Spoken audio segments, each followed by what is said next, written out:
With a major selection of the looks your kiddos love starting at just $4 in the Walmart app, a new school year means a stylish new them. Who knew? Find skater skirts and Crocs that say, I'm casual but cool. Sparkly sneakers that say, it's my classroom, you're just learning in it. And preppy polos that say, I'm the teacher's pet, even if they're mommy's menace at home. Find their favorite styles starting at just $4 in the app. The Walmart you thought you knew is now new. Every July, contenders trade away top prospects for a 2-month rental and a prayer. Most of the time, it doesn't work out. This week, we're digging into the rare exceptions, the 5 biggest deadline deals that actually paid off, and the ones that looked like genius but were secretly a disaster. So let's count down the top 5 biggest trade deadline deals of all time. Today, on Rounders, a history of baseball in America.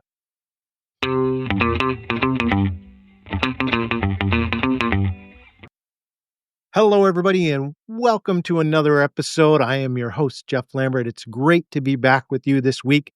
In honor of the trade deadline that just happened this past week, if you're listening in real time, I decided to go back and do a little research to see what were some of the biggest splashes that teams made during this time in baseball history.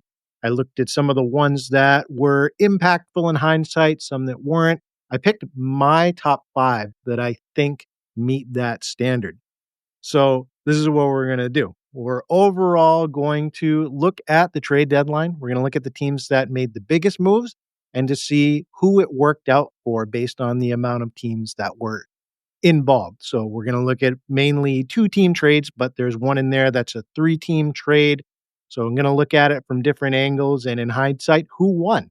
And I'll be counting backwards. So we'll start at the 5th most, and I'll make it to what I think is the biggest deadline deal in baseball history.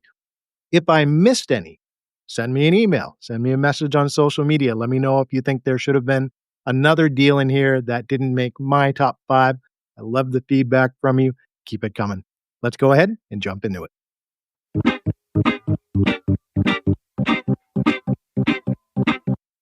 We are going to start off our list with Fred McGriff being traded to the Atlanta Braves in 1993.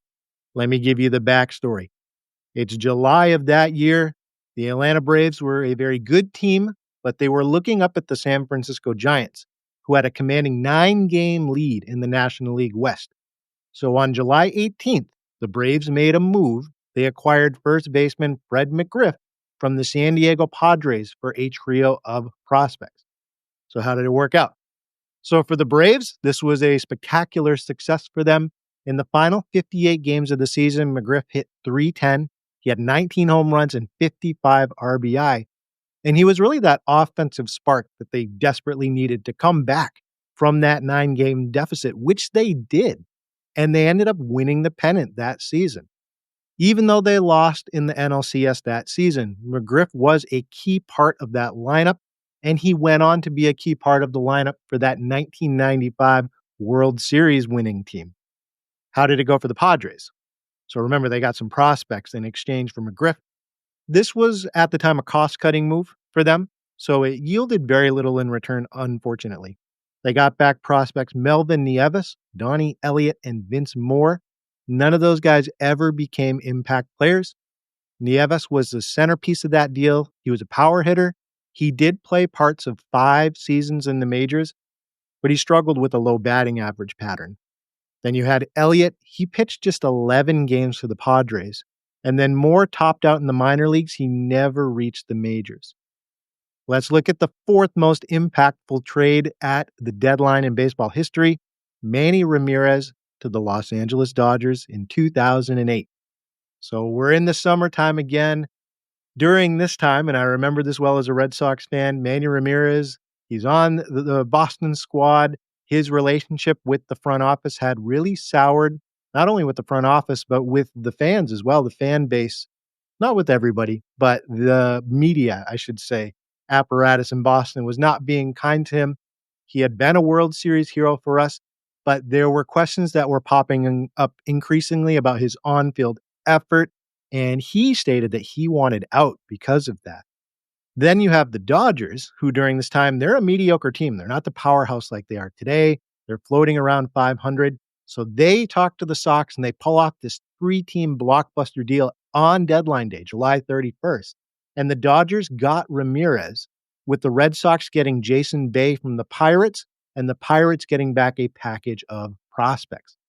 So how did that work out for each team? Let's start with the Dodgers.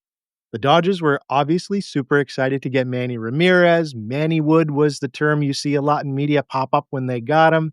In 53 games with the Dodgers, he did really well. He hit an astonishing .396.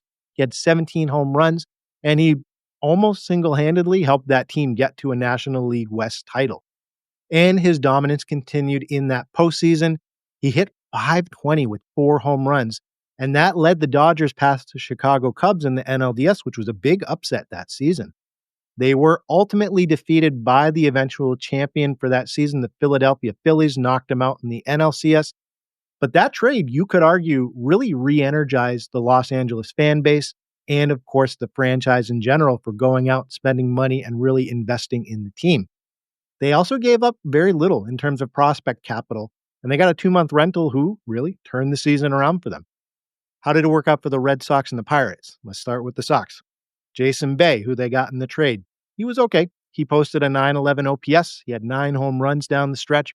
You could argue that he was also impactful in helping the Sox be able to win enough games to secure the American League wildcard spot for that season. They did well. They advanced to the ALCS. There was a dramatic 7-game series that they played with the Tampa Bay Rays that they ended up losing. But Bay was a part of that mix that really helped them be able to recover a season that wasn't looking like they were going to make the playoffs. So overall, it was a good trade for the Red Sox. What about the Pirates? So the Pirates got prospects. None of these guys that they got back never developed into impact players, which unfortunately for Pittsburgh is a trend that we see a lot as we go through and look at some of the trades they've made, selling off their best players. So the loser in that trade, of course, unfortunately, was Pittsburgh. The Red Sox got something back, and of course, the Dodgers ended up being able to re-energize their fan base and make some noise in the playoffs. Let's go to the third most impactful trade at the deadline. This one is when CC Sabathia was traded to the Milwaukee Brewers in 2008. Now, for the younger fans that may be listening to this, you may be thinking about the Brewers now or in recent memory. The Brewers now and the success they've had in recent years was not the Brewers back when this happened. So during this season, going back to 2008, the Brewers were in the middle of a 26-year playoff drought, and they wanted to end that drought. So at the beginning of July of that season, they went all in. They traded a package of 4 highly touted prospects to the Cleveland Indians for the reigning AL Cy Young winner, CC Sabathia. Sounds good, right? How did it turn out? So for the Brewers, starting off, Sabathia, amazing, right? He put the Brewers on his broad shoulders. He went 11-2 with just a 1.65 ERA in 17 starts for the remainder of that season. He also threw an incredible 7 complete games, including 3 shutouts, and he often would pitch on just 3 days rest down the stretch. And he helped Milwaukee turn their season around and secure a wild card berth, breaking that 26-year drought for the city. Huge moment for them. So this trade did exactly what it was supposed to do. It ended a generation of frustration. It brought playoff baseball back to Milwaukee. And ultimately, they ended up winning their wild card series, but they lost in the NLDS. But this was very important morale-wise for the franchise for this to happen. And Sabathia was the centerpiece of that team turning it around and making some noise, getting people excited about baseball again in Milwaukee. So Cleveland got prospects back for CC. Did that work out for them? So Cleveland got back a guy named Matt Laporta. He was the centerpiece of this deal, as seen at the time. He ended up being a bust, never really did anything in the majors. But during that trade, there was a player to be named later that was going to be attached to Laporta. That guy ended up being prospect Michael Brantley. Michael Brantley, for the Indians, developed into a 3-time All-Star. And he was one of the best pure hitters in the game for almost a decade. Very respectable averages, very respectable hitting numbers. So even though Cleveland gave up a future Hall of Famer for Sabathia, worked out great for the Brewers, worked out okay for Cleveland. One could argue they did get an eventual All-Star back, multi-time All-Star back. This episode is brought to you by State Farm. Life gets easier with great assists, and State Farm is here to dish one your way. Get in touch over the phone or on the app to get the teammate you need. State Farm with the assist. Like a good neighbor, State Farm is there. Coverage options are selected by the customer. Availability and eligibility vary by state. All right, we're in our final two. Let's look at the second most impactful deadline trade. That is when the big unit, Randy Johnson, was traded to the Houston Astros in 1998. So that summer, that season, Randy Johnson's with the Seattle Mariners. He is one of the top pitchers in baseball, but he's a pending free agent. Seattle knows this. They're worried that he's going to walk. They know that they can't pay him what other teams are going to be able to pay. So they do, unfortunately, what Seattle often does. They looked for a trade partner to get some value back before he left.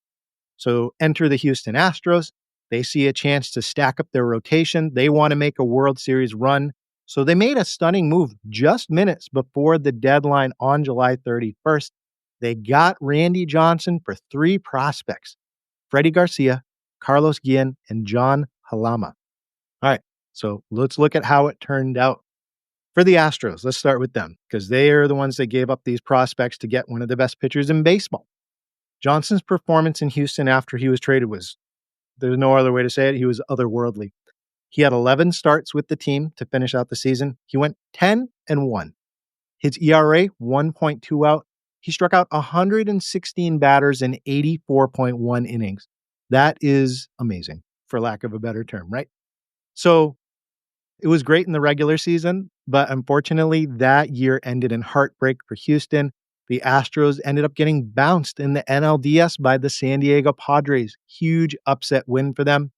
Johnson was not great in that playoff series. He lost both of his starts that season. And then to add insult to injury, because the big unit was in his final year, Houston obviously hoped that they could keep him. He ended up leaving for Arizona, signing a contract with them. The rest is history, as we know. He won 4 consecutive Cy Young Awards with Arizona, and he capped the World Series for them as well. Now, what about the Mariners? They gave up Hall of Famer Randy Johnson. Did it turn out okay for them? Actually, yeah, it did. Freddie Garcia and Carlos Guillen both developed into all-stars. They gave Seattle years of production in return. Unfortunately, Halama didn't really develop into anything special for them. But 2 out of 3 prospects turning into all-stars for a guy that was going to leave anyways, not a bad haul, right? And that brings us to what I think is the biggest trade deadline deal in baseball history. And that's when Mark Teixeira was traded to the Angels in 2008. Hear me out. Some of you are saying, Teixeira, what? Listen, all right, let me get through this. So we're at the trade deadline in 2008. There were a ton of deals that had already been made. CC Sabathia got dealt that season. Manny Ramirez got dealt that season. Then you've got the Angels. They were already the best team in baseball at that time. They had the best record, but they wanted to bulk up their lineup. So they go out and they got Mark Teixeira, a first baseman who was performing incredibly well, from the Atlanta Braves. So how did it turn out? So the Angels, they get Teixeira. He was great for them for the rest of the season. He hit .358, he had 13 home runs in 54 games. They ended up winning 100 games. They won the American League West. But like the 1998 Astros, who went all in on Randy Johnson, it didn't work out for them going all in with Teixeira. They ended up being eliminated in the ALDS. So why are you saying this is a good trade, Jeff? Because Teixeira then departed that offseason. He signed that massive contract with the New York Yankees. So on the surface, this looks like a rental, no championship to show for it. You kept them for a couple months. But the real genius of this trade wouldn't be realized until next year's draft, because Teixeira was a type A free agent who walked after that season. And when he signed with the New York Yankees, the Angels got a compensatory draft pick, the 25th overall selection, in the 2009 MLB draft. And with that pick, the Angels selected a high school outfielder from New Jersey named Mike Trout. So the Angels traded first baseman Casey Kotchman and a minor leaguer. They got 2 months of Mark Teixeira. And in exchange for that, they got the greatest player of his generation in Mike Trout. So even though it's unintentional, that was one of the best trades in baseball history that happened at the deadline because it turned into something amazing for the Angels. What about the Braves? How did that work out? So the Braves, that was a salary dump to get rid of Teixeira. They got some decent, but, unspectacular work from Casey Kochman, who was the centerpiece of that deal. He was also a first baseman. They missed out on that long-term franchise-altering player, which the Angels got because of losing Teixeira to the Yankees. So that caps the 5 biggest trade deadline deals in baseball history from my purview.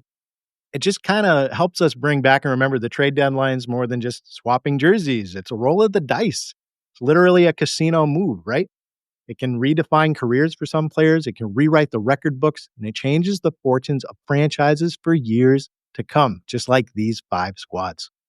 Folks, thank you for joining me for another episode. Just a couple quick reminders. If you haven't already, please join me, follow me on social media. I mainly post on Facebook, Instagram, and TikTok. Not so much on X these days, not so much on Blue Sky. Just I haven't gotten the traction there. But Instagram, Facebook, and TikTok, Rounders Podcast, check it out.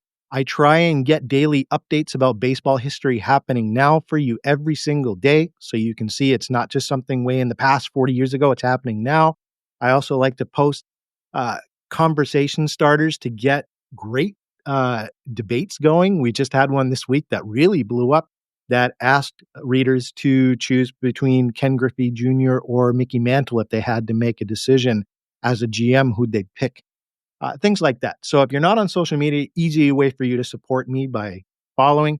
The other thing you can do if you haven't already, if you're listening to this, you can sign up for the newsletter, which you get as a companion for this on Substack. It includes images and videos of what we're discussing, and it's free, so you lose nothing. You can check out that link in my show notes to sign up on Substack.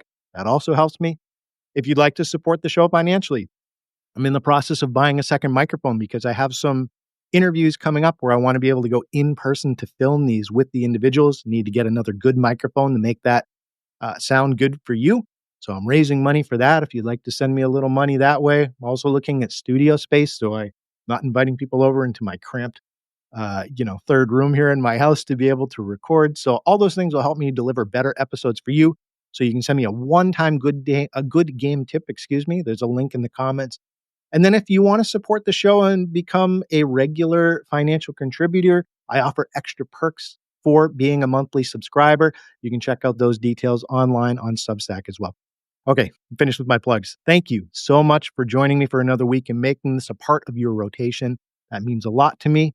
I'll see you next week. Until then, have a safe one. Thanks for joining us for this episode as we explored another amazing moment from baseball history. You can help grow the show by liking us on YouTube and your podcast app of choice. Don't forget to head on over and sign up for the free email newsletter and the bonus show, This Week in Baseball History. Just go to www.rounders.substack.com. A special thanks to our premium subscribers that are helping us grow for just $1.25 a week, and to our starting 9 supporters, Nathan Halverson and Jack Wilson. You are the producers helping make this the top baseball history show out there. See you next week, and remember, there are only 2 seasons, winter and baseball.